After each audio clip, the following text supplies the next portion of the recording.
This was the first fully televised American foreign policy crisis ever. And with each passing day, the temperature was rising. There's a lot of propaganda from the other side against us and trying to picture us as militants, as violent reactionaries. حتی مخالفمون باید گفتمان کنیم.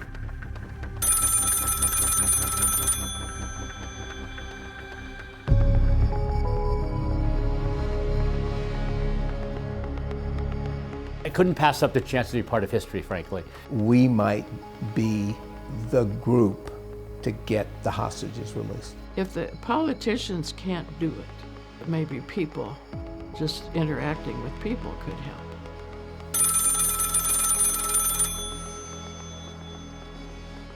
We were greeted by mostly women carrying AK-47s, and, well, this is different. We come to you, our beloved brothers and sisters, in a sense of solidarity. In that moment in Tehran, I was very afraid. Lord, what am I doing here? I'm thinking, am I going to be the 53rd hostage?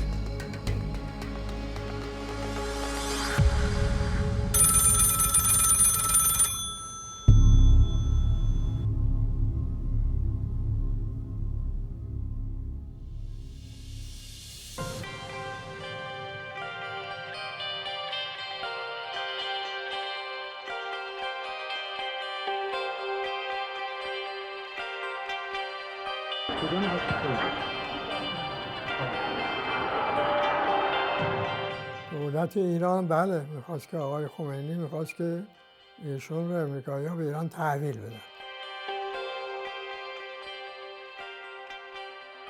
گفتن خب بیان ایران محاکمه بشود.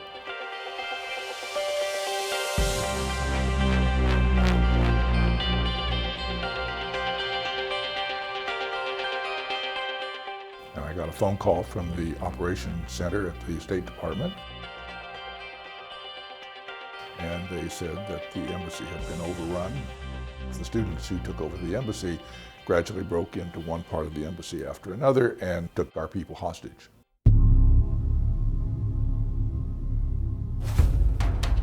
The pictures were of several of the hostages blindfolded being led out of the U.S. embassy.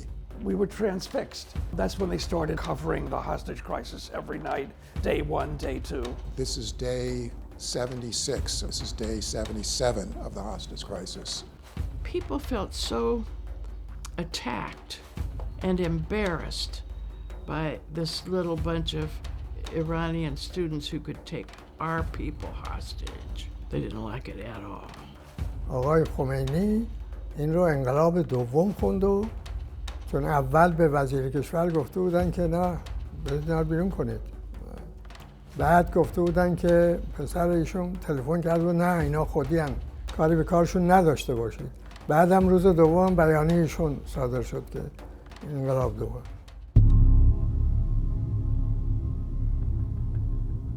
میدونستن راه حل قضیه این هست که شاه رو از امریکا اخراج بکنن، ولی من تعجب میکنم چرا اصرار کردن به این که دائما شاه رو نگهش دارن.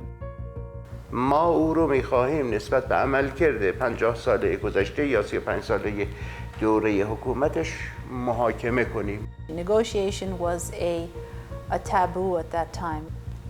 It meant compromise and giving in to the will of a superpower. شبکه‌های امریکایی کاملا سانسور می‌کردن حرفای ما رو یا بیانیه‌های ما رو، چون بالاخره مواضع ما ضد دولت امریکا بود. Gradually we realized that much of the message why we have taken this action was not getting through. So the students started making contacts with other Iranian students in the United States.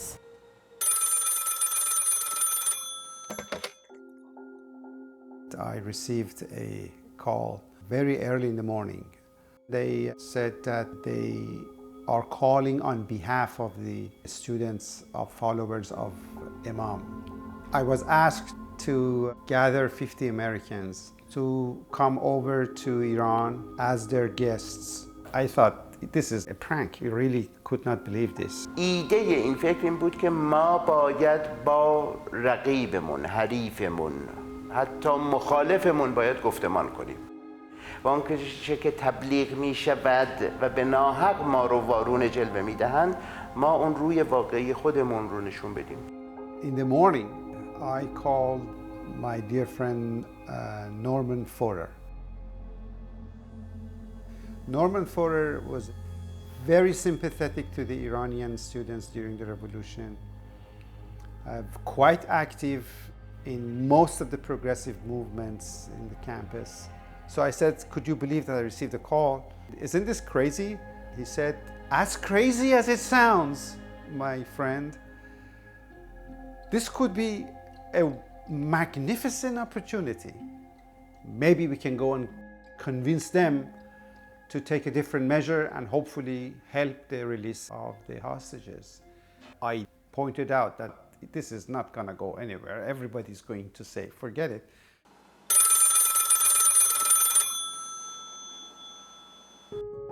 I got a call from somebody that I knew who said, would you be willing to go on a trip to Iran to try to free the hostages? I said, yeah, sure, I'll go. He was trying to draw people with a civil rights background. There were some people with a theological background. I think he was looking for people who represented a broad spectrum and who were at least willing to go on this delegation to see what we could accomplish.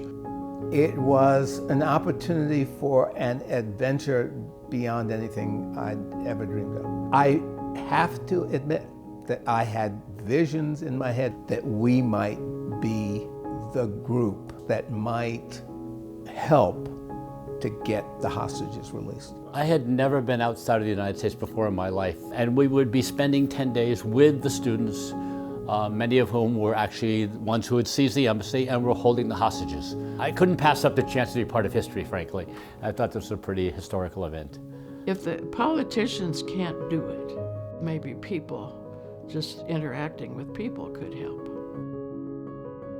My son, who was 15 at the time, said, "Don't go, Mom. They just want another hostage." I remember my former wife saying, you got to get $1 million insurance policy in case you don't come back alive.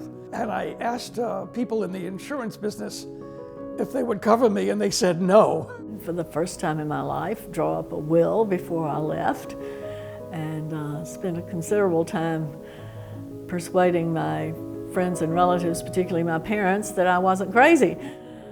We have to take into account the possible downsides, that we would be associated with the radicals or people who were regarded as un-American or something like that. I think all of us did see risks in going. Unless there was a resolution found, we were afraid that things would unravel and there would be some catastrophic conflict. And I didn't even let my parents know that I'm going back to Iran, because I wasn't too sure what will be the outcome of this. And I did not want to make anybody worry about me and what I am doing. I was pretty clear that we were walking onto a global stage as a handful of individuals, which is a pretty rare circumstance. I also was aware of the fact that we were not going at the behest of the United States government or the approval of the United States government. And so these people with good intentions going off to Iran, there's no question in my mind that we would have opposed this and thought that it was a waste of time and potentially dangerous. I thought, personally, that who knows, these guys may have a chance. They may pull something off that the rest of us can't see.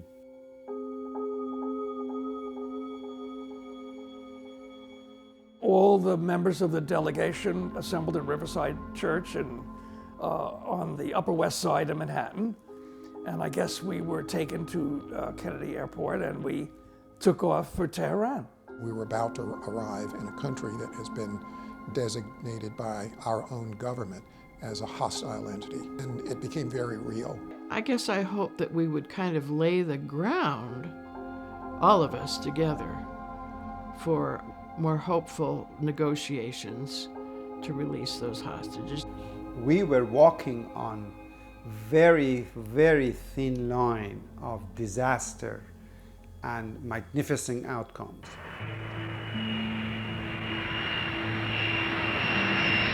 I do remember when we landed at Mehabad Airport.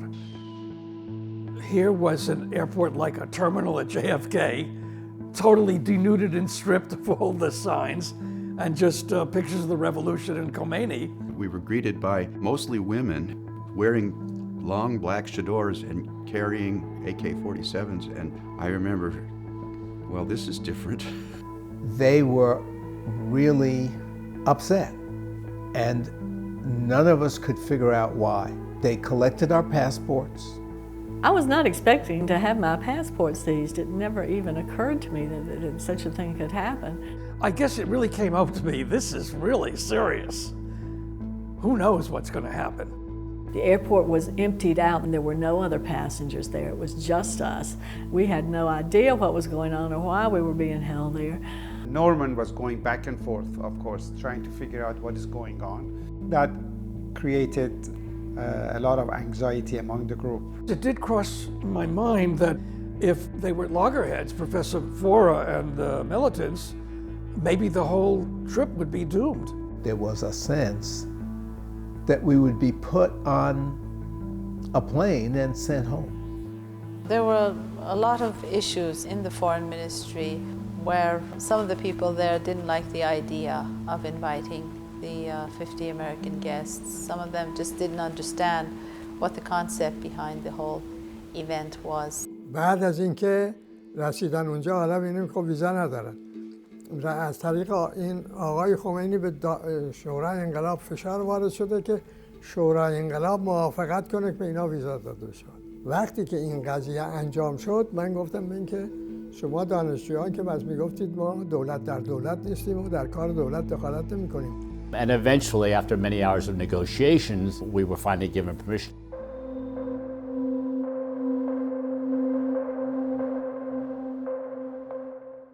We were taken to our hotel, which had been renamed the Hotel of the Glorious Revolution. I believe we were the only residents at the time.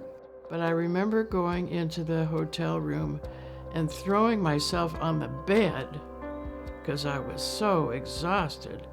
And then immediately comes the call for dinner. The dinner was ready and we had arranged everything. A lot of them were quite surprised at meeting the students face to face. And some of us that he had probably seen before through the interviews. I had a lot of different impressions of the students.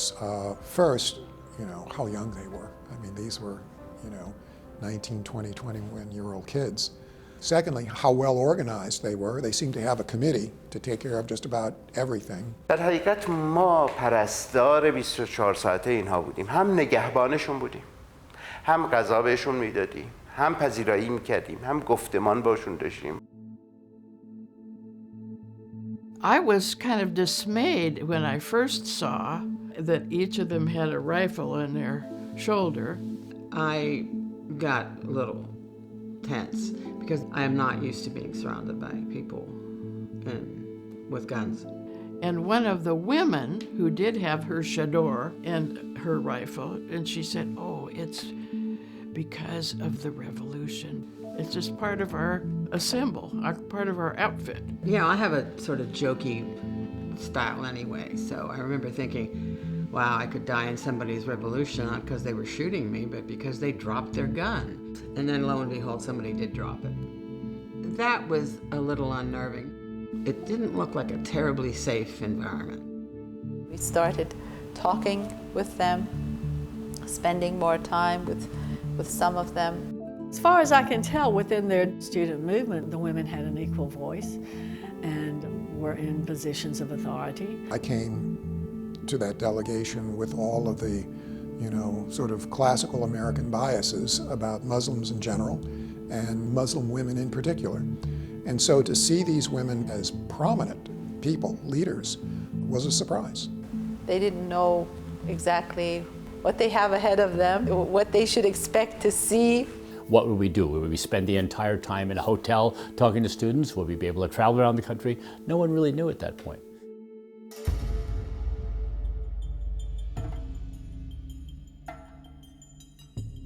we had an opportunity to convey the message of the Iranian people to the world. ما فکر می‌کردیم خیلی راحت ما حالا چند تا امریکایی رو می‌ریم داخل ایران به اینها میگیم که چه وضعیتی داخل ایران وجود داشته زمان شاه و بعد امریکا چه بلایی سر ما آورده.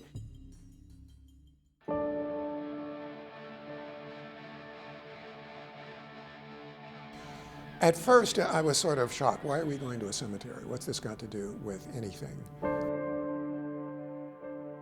We're here to talk about the hostage crisis. We had a visit to Behesht Zahra, the cemetery where lie thousands of martyrs of the revolution. It maximized the emotional impact and it brought the tragedy of what really took place into the focus of the delegates. It was real. These were lives. These were parents, children. These were losses. And I thought how intimate this is to bring us to the place of death of their loved ones. And having a picture of the person who was buried there dominantly on display. And you think, Lord, what am I doing here? It became clear to me that for them, for the families we met, this was life and death. It was not just politics. There is no speech or interview or discussion more effective than actual experiencing what the Iranians are experiencing on a daily basis. It was an emotional experience in a lot of ways to see just fields of people who had been buried there and allegedly had been killed by the Shah. I have no doubt they probably were. And these people were not armed people. They were ordinary people just protesting, just speaking out, just protesting to the Shah.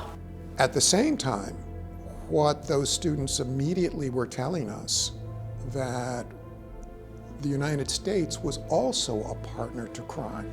The American president had supported the Shah, although they probably knew that the people were being killed in their cold blood in the streets of Tehran and other cities.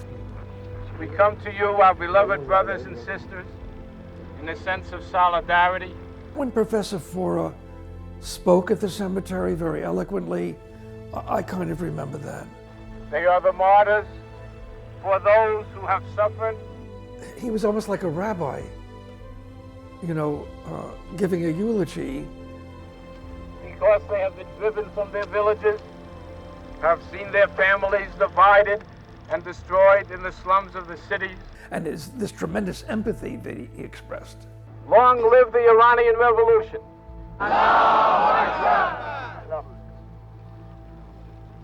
I think that was a smart move by the students.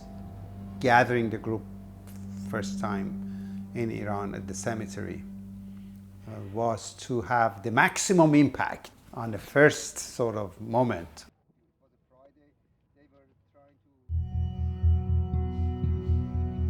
We visited a hospital. There were lots of young men there who had been wounded in the course of the revolution, and possibly also some who had been tortured. The red tulips are a symbol to Iranians of both of martyrdom and also of rebirth. So it's one of the primary symbols of the revolution. I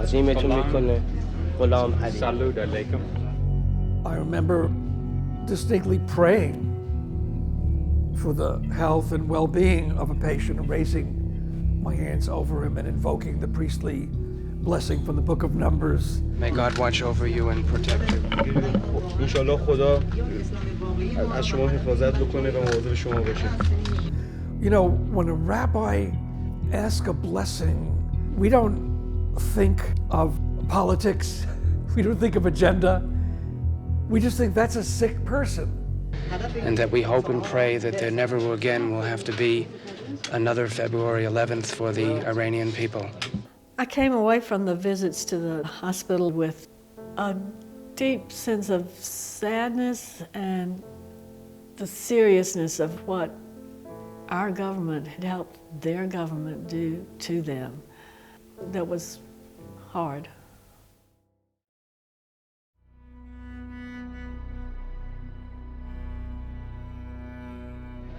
اون سلولای تک به تک اول بس می اومدن اینا الان چرا دارن میرن بالا سیاسی آره به همین نردا میبستن آویزونشون میکردن.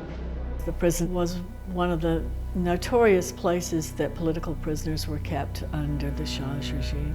The prison itself is massive and forbidding, grim place. The basement area was like a morgue within the prison, and we looked at all these photos, and we were told that each photo represented a demonstrator who was killed. That was very difficult. It's difficult today. And seeing pictures of all those people up there who had been martyred, it was very emotional and angering at the same time. I didn't want to look at those pictures. And I wanted to turn away from the horror of it all. But then I recognized that I had made a commitment to be part of this delegation. And so it was part of my responsibility not to avert my eyes. This certainly was compelling documentation of the evil that had happened during the final years of Shah's rule. واک بهتره بگیم که بپرسید که چه کارهایی انجام نمیداد چون همه کار انجام میداد از دستگیری و شکنجه میکرد تا تهدید به تجاوز به دختران و اینها میکرد ضبط اموال مردم میکرد همه کار میکرد. We met some of the former prisoners and some of the former guards. That blew me away. Give me a bit. It blew me away and it angered me all at once. You know, we had a guy there speaking who admitted to being one of the people who was the main torturer in Savak. He also detailed where some of those torturers were trained, and they were trained at US bases. And he would detail how he would torture. He was rather cocky and arrogant. It was extraordinarily emotional. I was very, very agitated. Our delegation had become very hostile to those guards over the things that they had done, to the point that I remember the students saying to us that we needed to calm down. I don't remember much until the point where I was faced with the man whose work I knew as the Minister of Health. از جمله موردی که اتفاق افتاد این که در ملاقات زندان با آقای شیخ الاسلام وزیر بهداری زمان شاه به عنوان وزیر بهداری زمان شاه راجع به شکنجه‌های ساواک صحبت کرد که من به عنوان وزیر هیئت دولت شاه میگویم که چه اتفاق افتاد. I remember quoting him in my doctoral thesis, and he was to be killed within the next couple of days. This is somebody I could have known in New York, someone I could have interviewed, someone that I would have had great respect for. They weren't presenting us with evil people necessarily. They were bringing together individuals who made the decision in favor of the Shah and what had always been the government were going to be killed, and the others who knew to go to another side were not.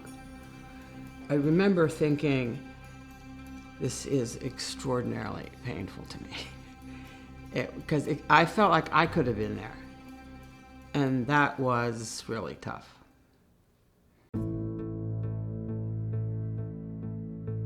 The delegates, of course, original agenda was to focus on the hostages. But the cemetery and a few other experiences basically put that in a back burner for a short period. Either before or around meals, there would be hostage takers who would come and talk with us about various things. I felt responsibility to show that we're not the ugly Americans, that we're decent human beings, we care about you, the Iranian people. But I had to explain why I thought what they were doing was wrong, to explain how Americans could not accept or understand the taking of hostages. مهمترین مسئله براشون این بود که بالاخره اتباعشون اسیر دست ما هستن و اینو هیچ ملتی به این راحتی نمیپذیره. We did hope that we would be able to meet with the hostages, or maybe even in our wildest hopes that they would release hostages to us. Norm felt was a possibility that the hostages could be released, but that it would be more comfortable to release them to representatives of the American people than to release them to the American government. Even the students had this idea that you would equip the group with a few of the hostages, if not all, to allow them to express what they experienced in Iran.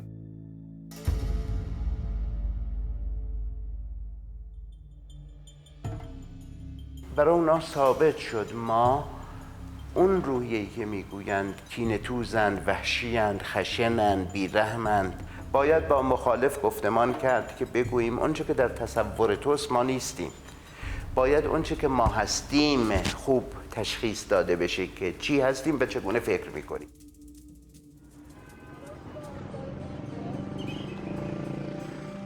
From the beginning, the students had said to us, at some point you'll be allowed to just roam free.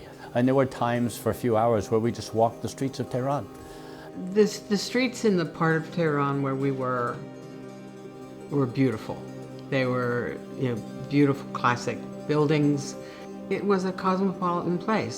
My impression of the people was that they were lovely people, frankly, very much like us. Maybe hospitality more thoroughly ingrained in them. So everywhere we went, people were very friendly. I'm not sure how they knew we were Americans. I'm sure some student group went ahead of us and let them know we're bringing some Americans in. People didn't see us as the enemy. I remember being very intense in Iran. Like, we're here to meet the Iranian people and see the condition of this country. But all the while, we prayed that we'd be able to see the hostages. Mel and Rick and I took a walk. We wanted to go down to the embassy itself. And I wanted to see who the people were who were standing outside like that. In those days, I still smoked. Luann lit up a cigarette. She standing there on the street corner in Tehran with a cigarette, and traffic stopped. My scarf was sliding off my head. But I wasn't conscious of that because I was smoking and I was talking to the guys, and Men just stopped in their cars and got out and started yelling at her. I knew this was serious. It was clear that people were unhappy with her. She was violating customs. I felt scared. I'm not usually scared. In that moment in Tehran, I was very afraid.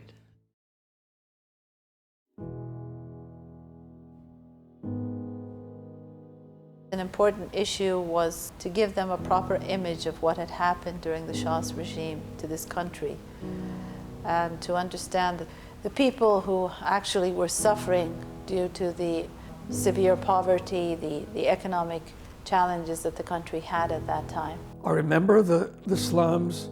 I remember looking into the faces of the poor mothers and their children in the huts. That left a big impression. It was cold while we were there. I had on a heavy wool coat, and here were these people living in these makeshift huts with walls of cardboard, and it was shocking. I had never seen this. I never saw the garbage and the sewage and the people right next to each other. And it was very crowded also. It was very dense. And they supported themselves by scavenging through the garbage dump. That was a big occupation for children, was seeing what they could find in the dump that they could sell for a little bit of money to buy a little bit of food. I didn't think any revolution was going to solve this. I want to review for you the activities that we have engaged in since we've been here. I will summarize the most important of them and then give you a general picture of some of the other things that have gone on. What I remember was always being conscious of how important it was to get a meeting with the hostages. We were making the request every day, and it was always, yes, we'll get to that. Yes, we'll let you know about that later. They just wanted to tell the glorious story of the revolution, and the lure of seeing the hostages might not come true. It was like 50-50, I thought, the chances of us seeing the hostages. The hostages were caught in the middle of a political crisis, both internally and externally.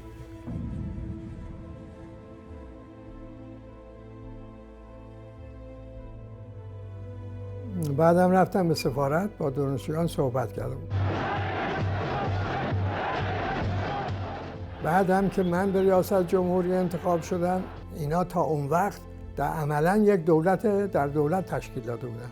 گفتم اختیار دست سپاه پاسداران بود، دانشجو تو کار نبود، دانشجو پوششی بود. Somebody in the government made some sort of comment about how if the government needed to use force to take the hostages away from the students, they would. یعنی اون زمان اینجور صحبت بود. قوای ارتش اینا جانشین بشوند برای حفظ امنیت سفارت و اعضاش و دانشجویان اونجا رو تخلیه کنن. بعد اینا به آقای خمینی مراجعه کردن و او رو قانع کردن بگه نه این کار نشود. و وقتی اون که گفتم نشود رئیس جمهور چاره چی داره باید بگه تکذیب کنه دیگه.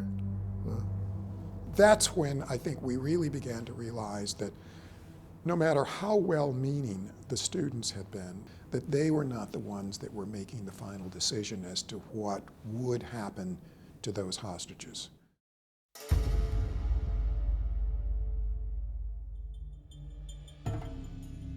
We had a lot of time together with the guests discussing exactly what was going on in Iran and trying to explain the convictions behind the Islamic Revolution, the fervor of the revolution, the aspirations of the people. I think that a lot of this was the core message.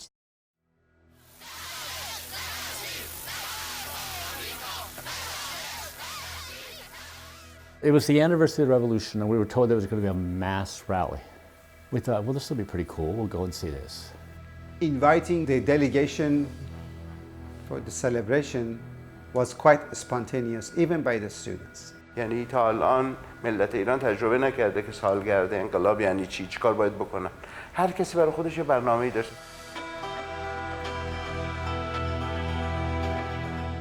We boarded our buses and we got to see a little bit of the city just by driving through from our hotel and going to the outskirts where this huge field where the rally was taking place was. I've never seen this many people in one place in my life. The bus had to push its way through the crowd. And it's raining outside, and it's raining rather hard.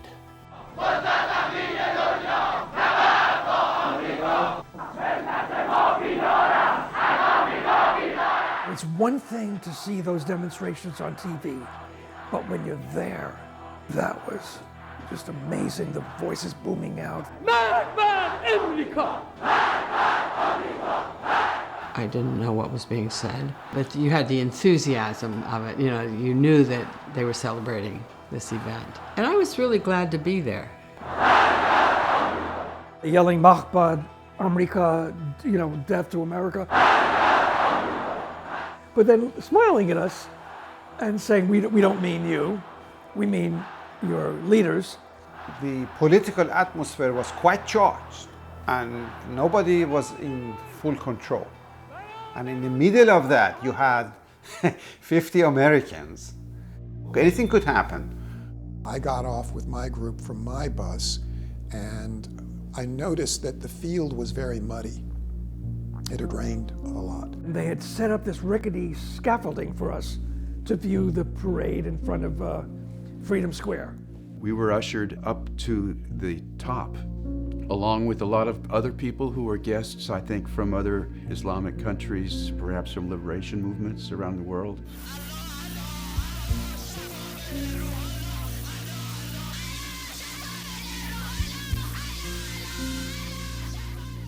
All of a sudden, they felt that the scaffolding is giving way.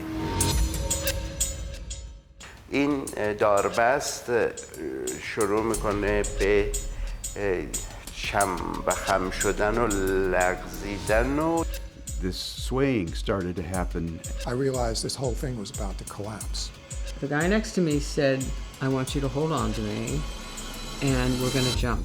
Jump off maybe 10 or 15 feet. And land pretty hard on the ground. It went down backwards. It collapsed like an accordion. And suddenly we were thrust down. I just remember the ground coming up. It was a total chaos. همینها هول کرده بودن که الان این اتفاق که بیفته دست و پا میشکنه. It was an enormous structure. Someone could have easily been crushed and killed. I ended up underneath, and it was dark, very muddy, and it was hard to breathe, and there were bodies everywhere. And I didn't know if everybody was alive. I thought I might die in that. The people in our immediate area panicked because they thought it was an act of sabotage. I remember looking around and saying, how are we ever going to get out of this crowd? We're going to get swallowed up. It was really scary. And so people began to run in every which direction. I think I have a broken ankle, and I'm being knocked this way and knocked that way by people running by me. And then the students actually went under the scaffold. Somebody pulled me out and picked me up, and they carried me. People mobilized very quickly, formed human chains to get us back to our buses. And then they drove so wild. I thought, Lord, I wasn't killed back there, but I'm about to be killed here. They take me to a hospital. Eventually, I'm seen by an Iranian doctor who speaks perfect English, has me sent to the x-ray room, and the x-rays don't work. And he tries again, and they don't work. And he tries again, and they don't work. And I said, what's the problem? He said, we have so little money spent on medical equipment. Even the film that we're using is out of date, so I'm not getting a clear picture here. So after about 4 or 5 x-rays, finally he gets one that he can read. And he says, fine, you don't have a broken bone here, but I'm going to put your leg into a cast, and it's soft tissue damage. You should be able to get back home easily with this. و اگر اینها زیر دست و پا که دومشون لطمه‌ای بهشون وارد می اومد، اون صحبت آقای کارتر درست در که امنیت چشمشون کورشه، امنیتشون با خودشون. ما که گفتیم ایران مردم وحشی داره چه I think that scene, though, and the collapse of the bleachers at the moment when millions of people were gathering to celebrate the first anniversary of the revolution, for me, it became symbolic of what happened with that revolution. It was tragic.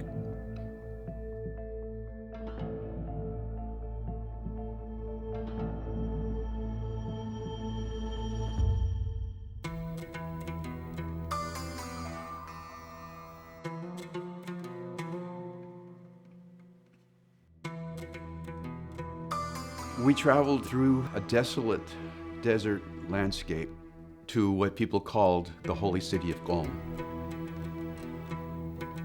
Where the famous teachers of Islam taught. We did visit one of the big mosque there, which is just really amazing to behold. I remember being startled by the architecture, by the plazas, by the filigree and the tile work. It's a very ornate place with lots of light sort of bursting off of the walls with all these little mirrors in it. Really felt like we were moving into something out of another world. And there we met Khamenei, I think his name is pronounced.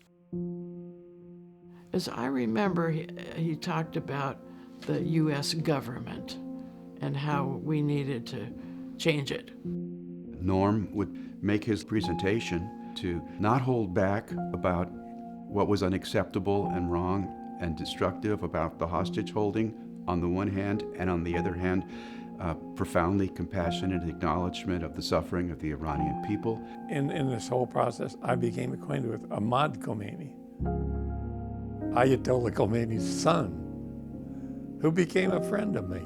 And we also met with, I believe it was Ayatollah Montazeri. I think we sat on cushions on the floor and were served tea. And had these little trays of goodies passed around to us. I was afraid that maybe it would all just be a visit with their views and their beliefs and attacking the United States and all of that with no effect on the hostage situation at all. I think members of our delegation had made some entreatment to him to see if he might intervene on our behalf. As I recall, he listened patiently to our request, but made no indication what he would or wouldn't do. At that point, my notion of bringing hostages home was significantly tempered. I felt frustrated and disappointed that we couldn't reach out in kindness and support to the hostages, and I really was praying that we would be able to see the hostages, but I had increasing doubts that this might happen. We knew that there had not been an agreement to release an American hostage. We understood that. And we had not met with any of the hostages. And so we felt that until and unless we at least had a meeting, that this had become a one-way street. We were meeting our obligations and assumptions of what this was about, but the Iranians were not meeting theirs.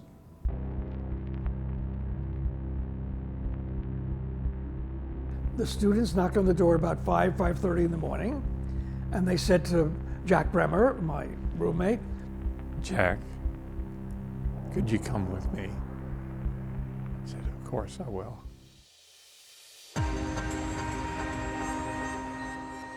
Took us down the stairs into a darkened van. We went careening around the streets of Iran for quite a while. Then all of a sudden, here we are in front of the embassy. Then I said, Jack, we're going to see the hostages today. Guys, oh goodness. 11 of us were going to visit the hostages, the people with the most clear religious connections. I had to sort of calm myself because I wanted to jump up and down. I walked into that former U.S. embassy is now was a clandestine or a place for the Americans hostages. And I thought, if there's anything I can do, I will do it. How do I do my part to help to bring closer to fruition a genuinely positive result from this mess? Then the hostages came in, Paul Lewis and Bill Gallegos. I was disappointed that only 2 hostages came out to see us, and I thought it was like a token, like they really didn't want us to talk to the hostages. They looked nervous, and we realized how did they know who we were exactly? I remember breaking the ice with them and saying, hey guys, I guess you want to know who won the World Series and you must miss McDonald's.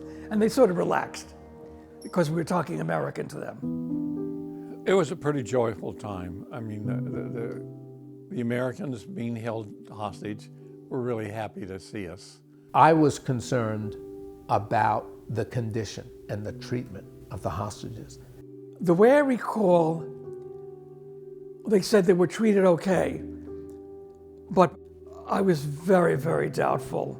It was a very dark time for them. They had already been there 4 months. We certainly hoped that they were finding ways to make life in that situation bearable. And I understood that it was going to be a very brief visit for them. And so I was taking notes as carefully as I could so I could pass them on immediately if I could, to say, your son is okay, or whatever.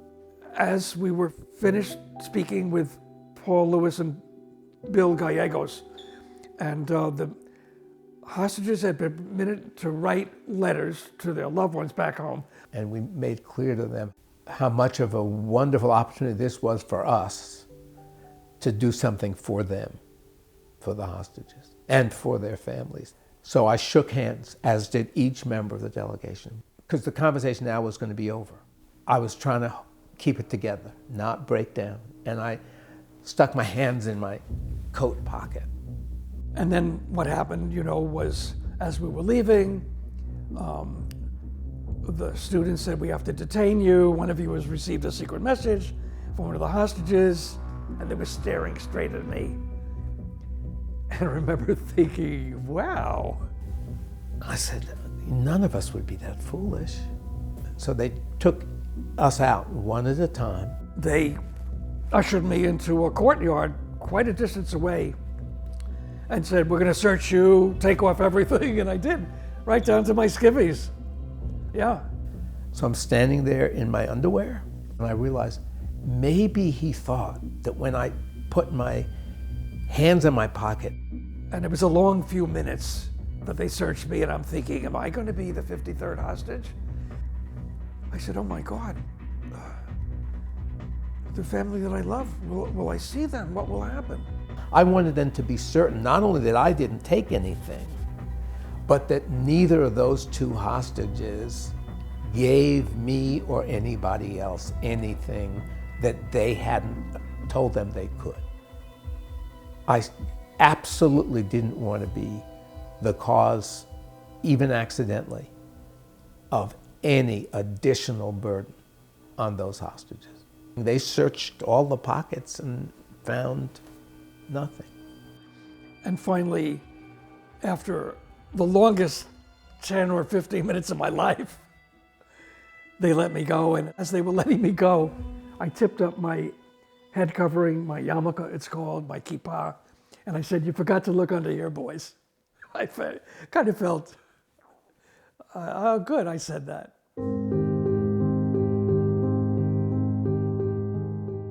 I was deeply moved by the honor of being in that room with those hostages. I mean, it felt like the whole trip was now worth it. Just being able to go there, get a sense of their safety. They assured us that they were being treated well, that they were having good food and much daily exercise. They mentioned in many ways different kinds of recreation and experiences that were being supportive to them. All of them, of course, want to go home, very much so, but they assured us that the students are caring for their needs in a very helpful way. And I think for the Americans' holiday too, I think they were glad to have some sign from home that people are still remembering them, and that worked out all right.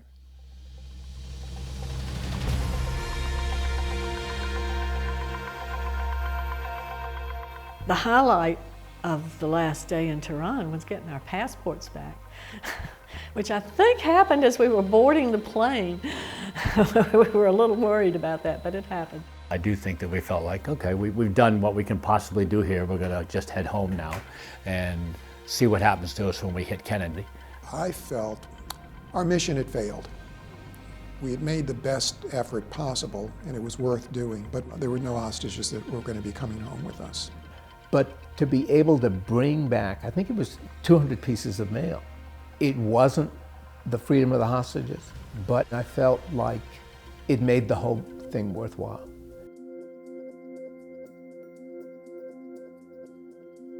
We were met by a rather tumultuous crowd and an incredible amount of media just shoving microphones and cameras in your faces and wanting to talk to you, etc. It was a bit of a mob scene, and Norm spoke. He described what we had learned and the need for a peaceful solution to the problem. He was met with mostly pretty hostile questions. That they thought I was un-American. It hurt my feelings, because I am an American and I'm proud to be.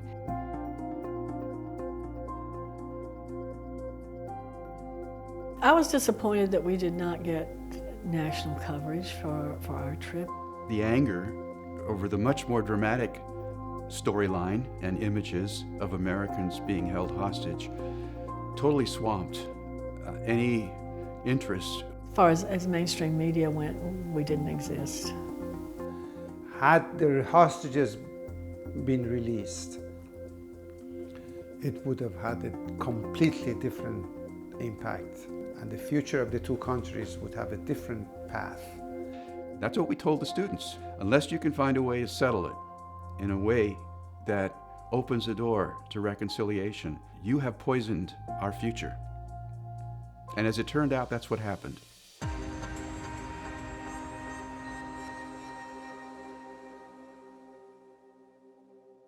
During the height of the crisis, we were proceeding with these indirect negotiations. At the end of March, Bani Sadr takes his negotiating position and presents it to Khomeini, and Khomeini says no. So the game is over. آقای خمینی نمیخواست از دست بده. برای سیاست داخلی میخواست کاملا مسلط بشه بر اوضاع و بنابراین اونا رها نمیدن چون که نکرد.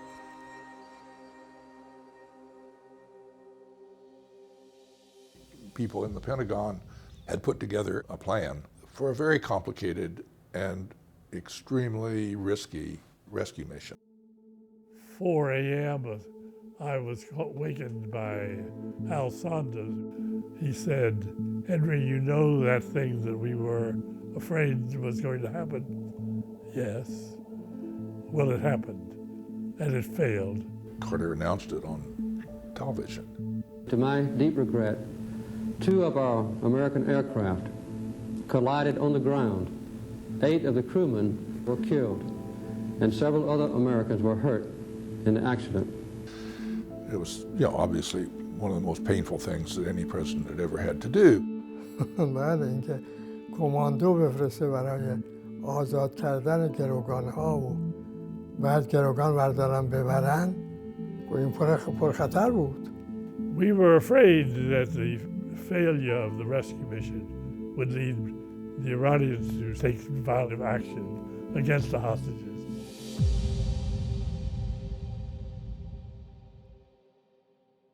Anybody who had direct access to the hostage takers was somebody that the government was interested in, because we had practically none. President Carter said to me, "Jack, I think we just lost some of our boys." I said, "No, sir, I don't think so." Somehow I gained a fairly strong rapport with these Iranian students. I'm not sure how I had the guts to try to do this, but I said, "This is Jack Bremer." And they said, "Oh, Jack, we're so glad to hear you." I said, "This is the message I send to you. Give me your promise before God that you will see that every young American is kept safe." They said, "Before God, we give you our promise, Reverend Bremer." We avoided the chaos of a U.S. crash and then more bloodshed, retaliation following that. I remember being so grateful for their release, and of course was very relieved. Oh, I'm so glad. Yeah. They kept their word. They told me they would keep their word, and they did. Grateful that it finally happened, disappointed that it had taken so long. It should have ended much earlier.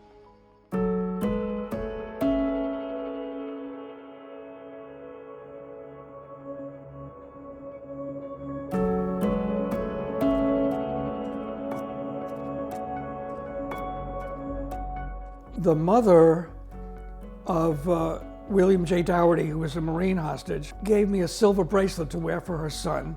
So there we were in the White House, the Marine band was playing, President Reagan, the families, and I was speaking with Bill Dougherty and his mother, and I said, "Bill, you know what, I'm wearing this silver bracelet for you. Why don't you come to my temple in Newburgh? We'll have a big ceremony, I'll return the bracelet to you." And he said, "Rabbi, if you don't mind, I'd like to take it now." And later he wrote me a beautiful letter, and he says, "Rabbi, thank you for the bracelet. When you took it from your wrist and put it on mine, the pain began to go away." I think what that trip to Iran in 1980 confirmed my belief in the connectedness of human beings. I think if more people had a chance to actually go to Iran, to meet people in Iran, I think if our governments could get out of the way, our peoples could be friends. I feel more than anything embarrassed that I arrived in Tehran knowing so little about what I was doing and left there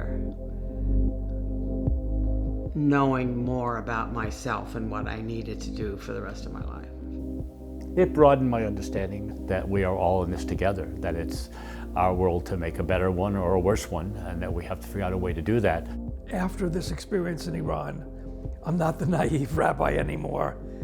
I realize we live in a very difficult and cynical world. And if somebody doesn't agree with you, you demonize them.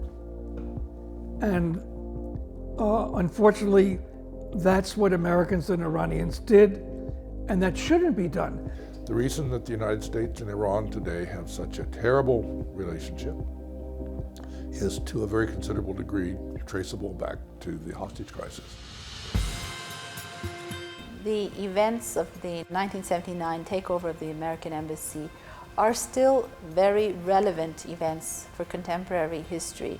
They still overshadow a lot of the developments that are happening in today's world. It's a catastrophic outcome that has continued now for 40 years. The difficulties that we face at the moment are as much a product of Washington policy and decisions as they are of decisions in Tehran. I know that we have fundamental differences with Iran, but we have fundamental differences with China and with Russia and with, half the countries in the Middle East. But that doesn't mean that we don't deal with them in some way to try to mitigate those problems. If I had known that 40 years later, 40 damn years, that the countries are still like this, that's an embarrassment. That's a shame. So now we're slouching toward yet another kind of confrontation with Iran. یه حادثه می‌بینی که سبب شد که جنگ ناخواسته انجام بگیره. پس باید همه کار کرد که نشود. I wish that after our delegation, I wish we had been followed by dozens of delegations.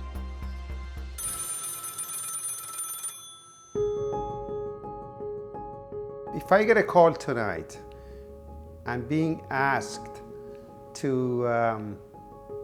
gather 50 Americans to fly over and visit the country, I wouldn't hesitate a second. I'd do it at the drop of a hat, in a heartbeat. You bet I would do it again. And besides, the people-to-people stuff is worthwhile. Where do I sign up? Would I go? Of course I would. I think any peace-loving person would say, I'm willing to do that. I'd certainly like to meet with the young generation. I think I could relate to them. I really do. Maybe bridge a little bit of the gulf. Hopefully, a delegation and a dialogue could pick up where we left off 40 years ago and lessen the tensions, at least to some degree, that our two nations are facing today. So, yes, if I get the call and I would be asked, I would not hesitate a second. Of course, this time I will also let my family know.